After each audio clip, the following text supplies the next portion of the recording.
निश्चित रूप से 2027 में वो मुख्यमंत्री बनेंगे और देश और प्रदेश की समस्याओं को सुलझाएंगे और यही जनता पीडीए की और पीड़ित लोग 2029 में उनको जो है प्रधानमंत्री बनाने जा रहे हैं। क्योंकि ओम प्रकाश राजभर जी कब क्या बयान देंगे, उनके लड़के क्या बयान देंगे, ये बड़बोलापन वो सिर्फ अपने आप को विवादों में ले आकर के ये चाहते हैं कि हमारे ऊपर कोई चर्चा कैसे बनेगी। तो जाति के लोग अगर इस बात को कहने लगे कि हम आपके साथ तभी आएंगे जब आप हमको मुख्यमंत्री बनाएंगे, तो जहां पर हैं वहीं क्यों नहीं मुख्यमंत्री बन रहे हैं भाजपा में, वहीं पहले जहां है वहीं मांग लें, भैया हमको मुख्यमंत्री बना दो, नहीं हम जा रहे हैं।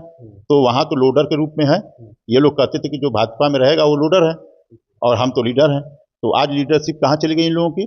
लोडर से भी बदतर हो गए हैं लोग, क्योंकि अब आप हमें बेच नहीं पाओगे। और आपने जिसको गाली दिया, जिसका घंटा बजाया, जिसको भीख मंगवाया, वहां पर जाकर के आप मलाई काट रहे हो। नमस्कार, आप देख रहे हैं काशी उजाला न्यूज। नोएडा के दादरी के मैदान से पीडीए का आगाज जनादेश 2027 का बिगुल फूंका गया।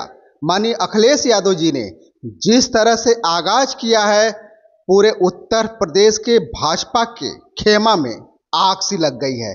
इसी बात को लेकर के समाजवादी पार्टी के प्रदेश सचिव माननीय संजय यादव जिसे हम बात करने जा रहे हैं। बहुत बहुत स्वागत है सर।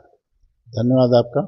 सर, जिस तरह से दादरी के मैदान में पूरा मैदान समाजवादी पार्टी का एकदम लाल हो गया, पूरा मैदान अखिलेश यादव जी बोल दिए इसी मैदान से कि जिस तरह से समाजवादी का जो कुनबा है वो एकदम लाल लाल दिखाई दे रहा है। इस जनादेश से 2027 का आगाज हो चुका है सर। देखिए, 2027 का आगाज हो चुका है और दादरी के रैली से एक संदेश इतना बड़ा गया है, पूरे देश प्रदेश में सब मैसेज गया है कि आज भारतीय जनता पार्टी के कार्यकलाप से और भारतीय जनता पार्टी के वादों से, जुमलों से जनता एकदम त्रस्त हो चुकी थी और उसने अपना प्यार लुटाया दादरी के मैदान में। और उन्होंने कहा कि जहां से समाजवादी पार्टी कमजोर थी वहीं से ये जीतना शुरू करेगी। यह विश्वास वहां के लोगों ने राष्ट्रीय अध्यक्ष जी को दिलाया। यानी कि जो पश्चिम की हवाएं जो हैं वो पूरब की तरफ आएगी। देखिए, पश्चिम से जब हवा चलेगी तो स्वाभाविक सी बात है कि पूर्वांचल हमारा या मध्यांचल हमारा मजबूत रहता था और पश्चिमांचल हमारा कमजोर रहता था।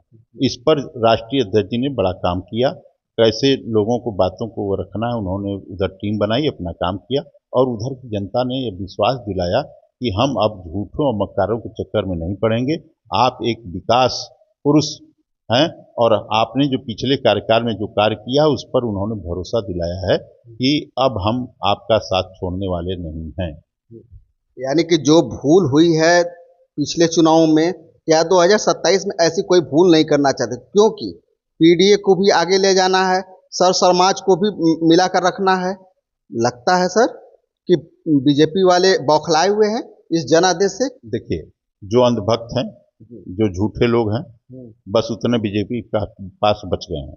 बाकी सर्व समाज, सभी जन, धर्म, जात के लोग अपना अपना मकसद है और सारे मकसद को पूरा करने के लिए राष्ट्रीय अध्यक्ष जी ने बीड़ा उठाया है और निश्चित रूप से 2027 में वो मुख्यमंत्री बनेंगे और देश और प्रदेश की समस्याओं को सुलझाएंगे और यही जनता पीडीए की और पीड़ित लोग 2029 में उनको जो है प्रधानमंत्री बनाने जा रहे हैं।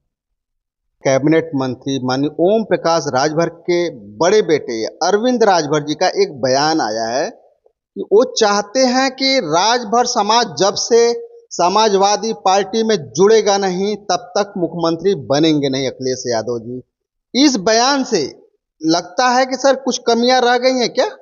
देखिए, राजभर समाज बहुत भोला समाज है, क्योंकि मैं उसको जानता हूँ और उसको जो है कि अब ये लोग बुद्धू नहीं बना पाएंगे, क्योंकि ओम प्रकाश राजभर जी कब क्या बयान देंगे, उनके लड़के क्या बयान देंगे, ये बड़बोलापन वो सिर्फ अपने आप को विवादों में ले आकर के ये चाहते हैं कि हमारे ऊपर कोई चर्चा कैसे बनेगी, तो ऐसी चर्चा करते हैं। रह गया कि राजभर समाज को मुख्यमंत्री बनाना है नहीं बनाना है, ये जनता तय करती है और राष्ट्रीय अध्यक्ष जी के ऊपर बहुत जिम्मेदारी है। और सभी जाति के लोग अगर इस बात को कहने लगे कि हम आपके साथ तभी आएंगे जब आप हमको मुख्यमंत्री बनाएंगे, तो जहां पर हैं वहीं क्यों नहीं मुख्यमंत्री बन रहे हैं भाजपा में, वहीं पहले जहां है वहीं मांग लें, भैया हमको मुख्यमंत्री बना दो, नहीं हम जा रहे हैं। तो वहां तो लोडर के रूप में है। ये लोग कहते थे कि जो भाजपा में रहेगा वो लोडर है और हम तो लीडर हैं। तो आज लीडरशिप कहाँ चली गई इन लोगों की? लोडर से भी बदतर हो गए हैं लोग, क्योंकि अब लोड करने के लिए कुछ रह ही नहीं गया इन लोगों के पास। तो अब ये लोग बड़पोलापन करके सिर्फ ये दिखाना चाहते हैं कि राजभर एकाधिकार हमारा है। राजभर में तो 50 छह पार्टी बनल बा, एकाधिकार कहाँ से बा? पहले तो वहीं निपट लें लोग। दूसरी बात क्या है कि अब समाज समझ चुका है कि अब आप हमें बेच नहीं पाओगे, और आपने जिसको गाली दिया, जिसका घंटा बजाया, जिसको भीख मंगवाया, वहां पर जाकर के आप मलाई काट रहे हो। राजभर समाज का रिजल्ट आया है ना, उसमें एक भी आया है क्या? तो पढ़ने से राजभर आएगा कि इनके डंडा थमाने से आएगा? ये तो सुहेल देवसेना बना रहे हैं, तो उसमें तो नौकरी है नहीं कोई, उसमें तो कोई भत्ता और पैसा तो मिलता नहीं सुहेल देवसेना में। तो यह क्या कर रहे हैं कि जितने अनपढ़ समाज है इनको लाठी थमा दो, और जो पढ़ने लिखने वाले है ये नहीं उनको बेवकूफ़ बना दो। तो जो राजभर समाज है वो समझ चुका है कि हमारा नेतृत्व पढ़ा लिखा आदमी जिसकी सोच बड़ी है वो काम करेगा और सर्व समाज के लिए काम करेगा। राजभर के लिए अब जो राजभर अलग कहने लगे, चौहान अलग कहने लगे, निषाद, किसको वही प्रधानमंत्री या मुख्यमंत्री हम लोग बनाने चाहेंगे? हाँ, यह विश्वास दिलाते हैं कि जो भी समाज के लोग समाजवादी विचारधारा के साथ जुटते हैं और जुट करके अगर आप माननीय अखिलेश यादव जी को मुख्यमंत्री बनाते हैं 27 में और 29 में उनको प्रधानमंत्री बनाया जाएगा, तो निश्चित रूप से आप देखिएगा देश का विकास होगा, लोगों की तरक्की होगी, और ये जितने भी लीडर लोडर बन के घूम रहे हैं ये सब घर बैठ करके वही बक्सा में अपने जो बड़का बक्सा होला उसमें बैठ गए सब। लेकिन बीजेपी के जो कार्यकाल, जो विकास दिखाई दे रहा है, वो समाजवादी पार्टी कभी ऐसा की ही नहीं जो आज दिख रहा है, ऐसा लोग कह रहे हैं। क्या विकास दिख रहा है बताइए आप हमको। हाँ, वही जो दिख रहा है। बताइए, पूर्वांचल एक्सप्रेस वो जो आगरा एक्सप्रेस हाईवे है उसको किसने बनाया? 100 नंबर किसने दिया? 108 नंबर किसने दिया? ये इकाना स्टेडियम किसने दिया? मेट्रो ट्रेन कौन दिया? सारा तो अखिलेश यादव जी की देन है। 10-90 किसने दिया? 100 नंबर जब पहले लोग पुलिस थाने पर जाते रहते थे और कोई नहीं आता था थानों से, तो राष्ट्रीय अध्यक्ष जी ने बनाया 100 नंबर।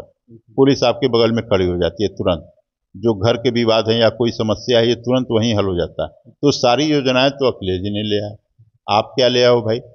बता दो बनारस में कि आपने कोई एक विश्वविद्यालय खोल दिया, बता दो आपकी बनारस में जो है कि प्रधानमंत्री हैं तो यहाँ एक नया जो है कि कुछ फैक्ट्री खुल गई जिसमें यहाँ के लोग रोजगार पा जाए, यहाँ के लोग नौकरी पाए, ऐसा तो कुछ है नहीं।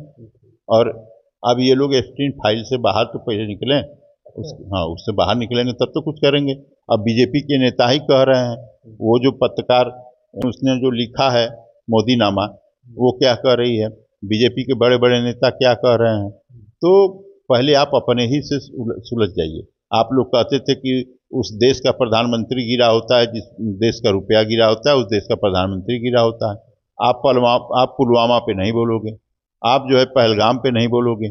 आज जो है कि इतना विकट परिस्थिति में देश को आप लोगों ने ले आके खड़ा कर दिया, इस पर चर्चा नहीं करोगे। तो हमारे कहने का मतलब ये जनता है, सब समझ चुकी है।